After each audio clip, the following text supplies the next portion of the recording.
Hey folks, welcome back to My Kitten Reads. I'm Eleanor, and although we've made it to 2023, this is my December 2022 reading wrap up. I read 14 things in total in December. It wasn't always entirely what I was meant to be reading. Yeah, there was at least one goal I'm pretty sure I failed, but I will talk about that in my goals video, which is the next one I'm going to film. But I go back to work tomorrow, but before I do, I really do need to film my December reading wrap up. So what did I read in December? So I started out with a Pride and Prejudice variation, which was called Sisters of the Heart by Victoria Lynn.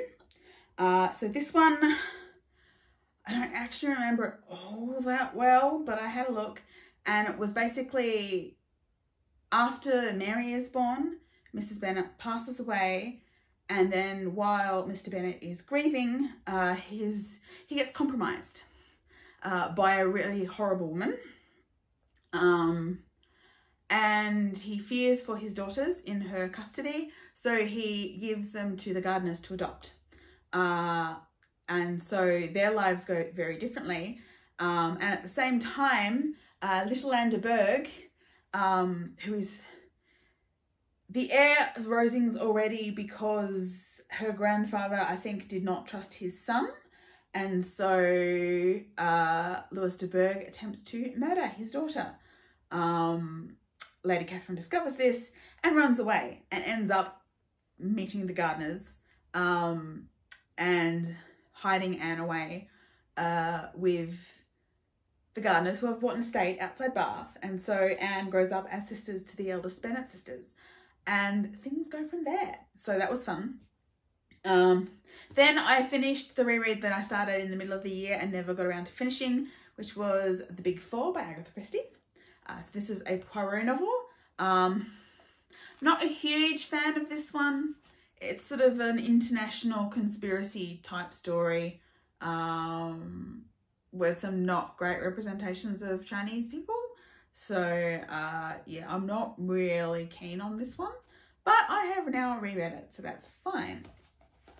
So after that was another Austen variation, and so that was An Introduction at Ramsgate, and I wasn't really all that keen on this one as well. This was by Kerri Jones, and essentially Elizabeth ends up on holiday at Ramsgate at the same time as, again with the Gardeners, I think, at the same time as Georgiana decides she doesn't like Mrs. Young. She's a bit suspicious. She befriends Georgiana. She also befriends Wickham and then gets suspicious when Wickham seems to be both paying court to her and Georgiana.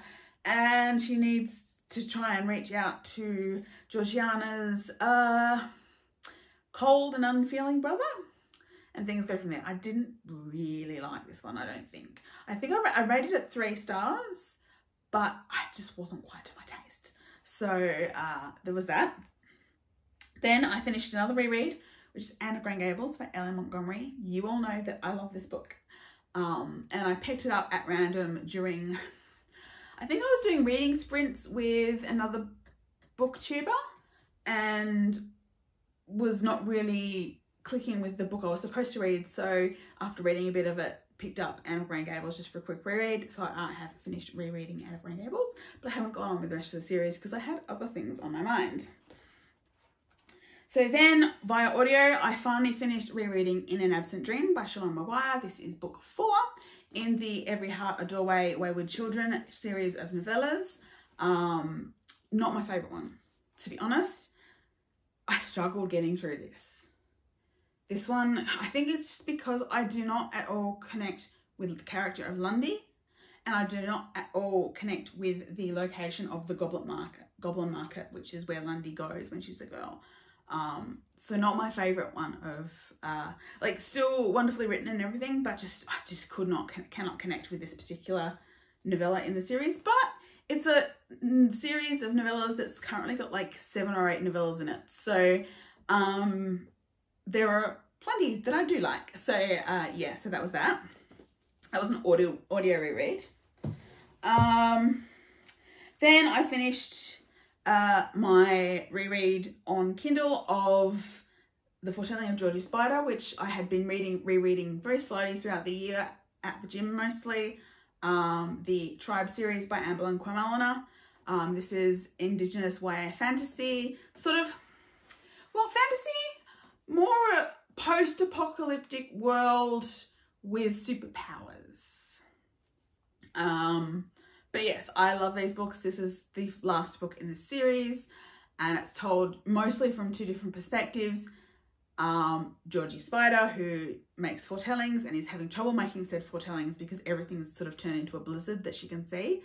And of course the main character, who is Shayla, who is desperately trying to defeat the people that were trying to make things worse for the people with powers. So yeah, but her fate is one of the things that Georgie can't see. So everyone's a bit stressed. But yes, love it. Loved rereading it. Would thoroughly recommend. Then I reread Binti by Nnedi Okorafor. This was one of the first Tor.com novellas I ever read, and I fell in love with it.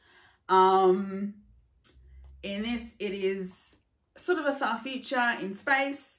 Binti is a young girl who is a master harmonizer and mathematician. She comes from an African-based tribe of people who are very insular, and she has become the first person of her people to be invited to Uni, which is on another planet. And so she runs away because her family won't let her go, but she runs away and to go to uni. And then this alien species that look kind of like jellyfish, the Medusa, attack the ship that she's on, kill everyone, but can't seem to kill her. And she has to use her harmonization skills to try and figure out what they want and how she can survive and how she can bring this to a peaceful ending. So I really love this. Yeah, as usual, this one's not too bad actually, but often with Nnedi Okorafor, I feel like I'm missing context and I'm missing information that would help me understand on multiple layers. But this one's actually not too bad that way. Then I listened to Come Tumbling Down, which is the 5th book in the Wayward Children series by McGuire. So this one is going forward in time. So some of these stories are follow-ons from each other, others are backstory. This is moving forward in that Jack and Jill, who we met in the 1st book, and then who were also the backstory in the 2nd book, Jack has come back to the real world because something's gone terribly wrong, and so they go on a quest to help her fix what's wrong with the Moors, which is the world she went away and the world that she belongs to. So yeah, this is quite dark because the Moors is quite a dark world, and there's a lot of discussion of like essentially something similar to OCD, and the inability to, like, the phobia of dirt that Jack has.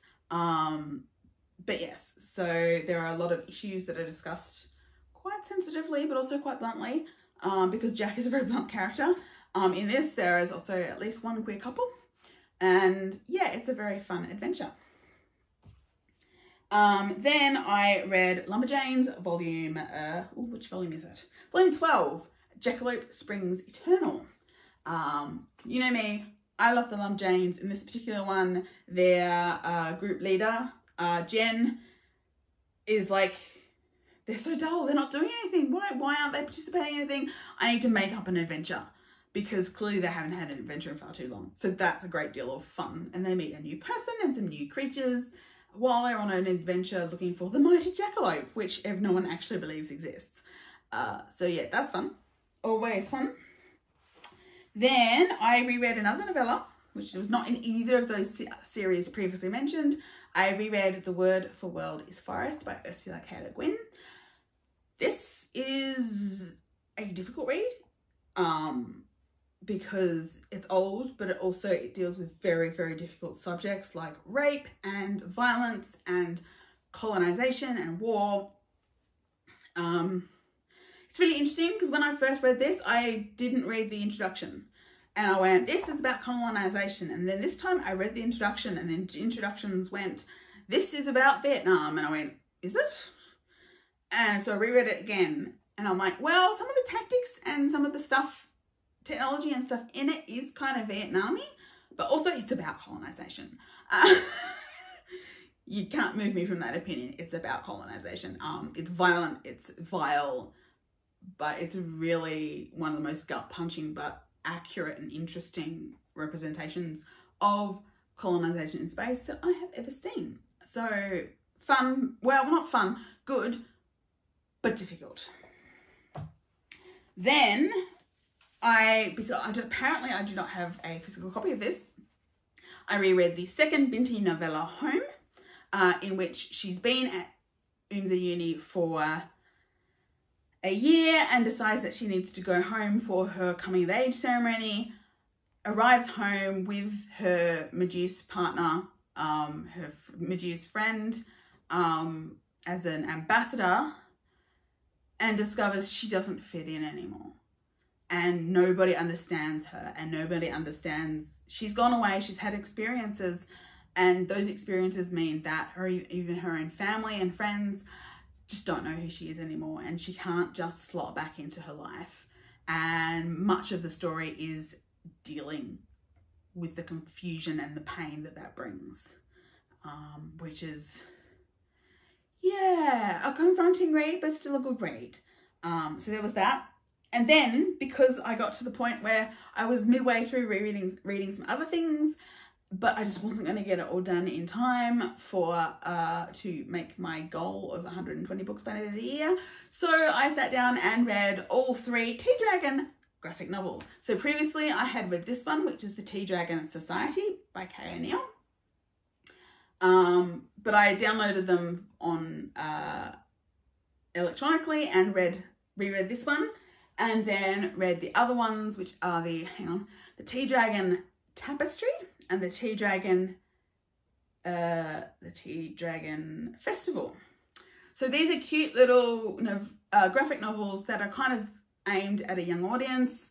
The Tea Dragons themselves are very, very cute, and they are part of the world building, but they are actually not really the plot or the characters. They're just kind of there, but they bring the characters together. So tea dragons are these cute little domesticated dragons that grow tea leaves out of like their horns and stuff, and their fur and all that kind of stuff. And if you're very careful and that you take care of a tea dragon, because they bond to people that they like and that will take care of them, you can make tea from their tea leaves, and if you do it properly, that it shares their memories that they made while the tea was growing.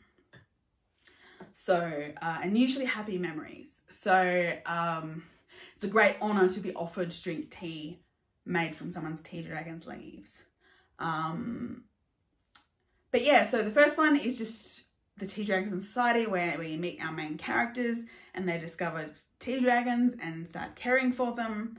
The second one sort of goes into the past, and the retired adventuring couple that we met in the first book are in the middle of their adventures, and we go back to one of their villages and meet a proper dragon who has been asleep for far too long, even though he was supposed to be looking after this village. And so that was fun. And then the Tea Dragon Festival, one of the characters is given the opportunity to convince a very, very famous blacksmith that they should be able to apprentice with them. And so they are dealing with that, while their girlfriend is dealing with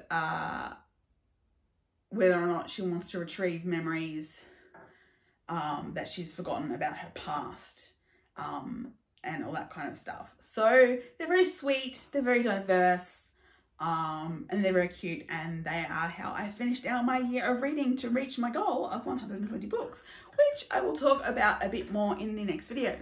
But yeah, that's what I read in December. It was a great deal of reading. Quite pleased with it. I'm a little disappointed I didn't get around to reading all the things I was planning to read. But I continue to soldier on.